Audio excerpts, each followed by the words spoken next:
is Charles Barkley. How are you, Charles? I'm doing good, man. How's everything going? I miss talking to you, Charles. I'll be very honest. Thanks. I appreciate it, my brother. I appreciate the love. How's life for you, Charles? What's going on with you? Right now, watching a lot of bad basketball. The NBA is awful basketball right now. Thank God for the Golden State Warriors. I mean, they're keeping everybody involved, but it hasn't been great basketball. I mean, if anybody could have told you at this part of the season the Eastern Conference teams would have a better record than the Western Conference teams, I think everybody would be shocked. So right now, Steph Curry and the Golden State Warriors are carrying the NBA. Well, I mean, and let's start with that part first here. Is this team going to break the Chicago wins mark later on this year, from what you could see right now? Well, Charles? I think it depends, number one, on how healthy they are. I mean, they can't just chase the record. The most important thing is being healthy going into the playoffs. Because, listen, the Spurs and the Cavaliers are the only two teams I think got a legitimate shot of beating Golden State. So the last thing you want to do is wear your team out and go into the playoffs and have to play the Spurs and the Cavs. So it's going to, like I say, it just depends if they want to set the record. I mean, they're better than obviously a majority of the teams in the NBA. What do you think Luke Walton's doing? A lot of people think it's just sort of like Phil rolling the balls out and just sticking to some form or of scheme that everybody already knows how to do in their sleep. Is Luke pushing buttons from what you could tell? I don't know about that. I mean, they just won the championship. I think any coach has to have players. They got a terrific team. So I really don't know what Luke is doing. I mean, he's obviously doing a good job, but they just won the championship. Right. So he really doesn't have to do a lot. They basically have the same team, except they probably have and obviously with Steph, they have a lot more tremendous confidence. I mean, Steph's confidence right now is on a whole nother level. But I guess you could say Luke is doing a good job, but if he coached another team, I don't know if we'd be saying he's doing a great job. Is Steph the best shooter you've ever seen? He's up there with Reggie Miller. He's probably the best off the dribble. Steve Kerr was a great shooter. Reggie Miller, Glenn Rice. I'm just trying to think. It's off the top of my head, but Reggie was amazing to watch. And Glenn Rice was, and Steve Kerr, Jeff. I don't want to leave out Jeff Hornacek. Sure. I mean, those guys jump off the page at the top, just off thought. But he's amazing to watch. Yeah, I mean, he's just seems to me having control of everything, just everything. His stroke, the court, command presence that exudes throughout the entire floor. It just goes through every single player that he's playing with. Charles, is there anything that you've personally witnessed that can come close to what he's doing right now? Well, I played against Michael Jordan, so sure, ain't nothing I'm gonna see on the basketball court can match Michael Jordan.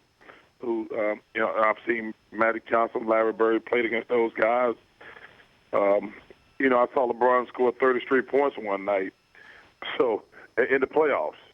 So I've seen some amazing things, amazing players. Just right now, Steph is just playing amazing. But like I say, ain't nothing on the court that I'm going to see that compared to Michael Jordan. I mean, obviously the rules are different now. Sure. Same way with the NFL. They made it more offensive friendly. But what he's doing is terrific to watch. Charles Barkley joining me here on the Rich Eisen Show. Did you hear what Popovich said about the three-point shot, Charles? Yeah, I did. What'd you think of that? And I agree with Pop. It's interesting. One team just goes three-point crazy. Now, quote-unquote, everybody's going to try to do it. And I think Steph Curry has said it best. That's not meant we're the only team that can do what we do. I don't think the league is just all of a sudden you're going to live and die by threes. If you got Klay Thompson and Steph Curry, you can live by threes. But if you actually go back and be realistic to the finals, they didn't shoot well in the finals. And we're going to see this year if Kyrie or Kevin Love had been healthy, would they have won the championship or have beaten the Spurs? So I think we all live in the moment. They're a terrific team. You can't take anything away from them. But like I say, because Steph or Klay didn't get MVP, Andre Iguodala did. they wasn't raining threes in the finals last year, and the Cleveland Cavaliers only had one player. So it's going to be interesting when they play the Spurs and the Cavaliers this year if they're healthy. But they're beautiful to watch. And you see Porzingis tonight, right, Charles? You got. Yeah, I'm excited to see him in person. I've only seen him on television. Mm-hmm. Kid looks terrific. The thing I like about him is his mental makeup. You know, because a lot of kids would have been kind of crushed by what happened draft night. Mm-hmm. You know, and it looked like it spurred him on to get probably one of the few times he's been in the United States, if ever, to get booed like that by your home fans and to come out and play like he's played. That tells me the kid is tough. So I'm really looking forward to seeing him play in person.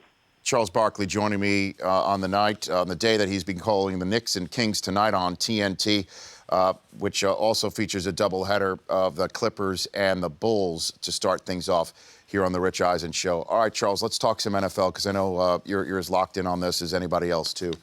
I think Cam is the clear MVP of 2015, and when I say that, I get, people calling in the show on my Twitter feed saying, what about Brady? What about Carson Palmer? That they can't wrap their arms around Cam playing to the MVP level that he is. Why do you think that might be, Charles? Well, I think that clearly before Tom Brady lost all his weapon, he was the clear front runner.